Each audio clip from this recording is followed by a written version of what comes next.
Hai, saya Ionika Lisa Joyokusumo, NRP 170118017. Di video ini saya ingin menjelaskan tentang interaksi tanaman dan mikroba. Pada dasarnya, interaksi tanaman dan mikroba terjadi pada setiap bagian tanaman. Dampak yang dihasilkan juga bermacam-macam, ada yang menguntungkan, merugikan, maupun tidak membawa dampak apapun bagi keduanya. Interaksi yang tidak membawa dampak apapun sangat jarang ditemukan, hanya terjadi saat keadaan dorman. Menurut beberapa ilmuwan, area kontak antara mikroba dengan tanaman dibedakan menjadi dua, yaitu filosfer yang merupakan area kontak tanaman dengan mikroba udara, dan rizosfer yang merupakan kontak mikroba dengan tanaman yang berada di dalam tanah. Mikroba yang berinteraksi dengan bagian atas tanah tanaman dibedakan menjadi filoplan dan epifit. Mikroba filoplan merupakan koloni mikroba udara yang ditemukan pada permukaan tanaman, seperti daun dan kulit batang. Sedangkan mikroba yang ditemukan pada jaringan bagian dalam tanaman disebut mikroba epifit. Filosfer umumnya dikoloni oleh berbagai mikroba dari kelompok bakteri dan fungi. Beberapa ilmuwan menemukan koloni beberapa jenis mikroba pada tunas dan bagian bunga. Namun, sebagian besar ilmuwan terfokus pada bagian daun atau bagian lain tanaman yang langsung memiliki kontak dengan udara.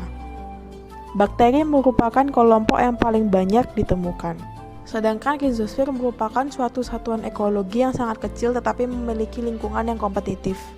Karena rizosfer merupakan suatu area di mana terjadi ketergantungan antara akar tanaman dan mikroba yang berasosiasi di sekitarnya. Mikroba dalam tanah dibedakan menjadi rizoplan yang menempel pada akar dan endofit yang berada dalam sel-sel akar. Peranan utama mikroba tersebut adalah membantu tanaman untuk mendapatkan unsur hara dan sebagai antimikroba bagi patogen yang merugikan tanaman inangnya. Keuntungan yang didapat oleh mikroba adalah mendapatkan habitat dan memperoleh suplai makanan dari tanaman. Tidak sedikit juga mikroba yang merugikan bagi tanaman. Mikroba yang merugikan biasa disebut patogen. Patogen menyerang tanaman karena membutuhkan senyawa dari tanaman untuk bertahan hidup. Untuk penyerang tanaman, patogen harus dapat masuk ke dalam tanaman dengan melewati kutikula dan dinding sel tanaman. Beberapa fungi, tanaman tingkat tinggi, dan nematode melakukan penetrasi ke dalam tanaman secara mekanis. Hifa fungi dan akar tanaman biasanya dikelilingi oleh senyawa yang lengket yang dapat menempel pada permukaan tanaman. Beberapa spora fungi membentuk struktur pelekatan saat kontak dengan inang yang lembab. Kemudian spora mengeluarkan enzim kutinase dan selulase untuk membantu pelekatannya. Spora dapat membawa adhesive substance untuk membantu pelekatan dengan inang.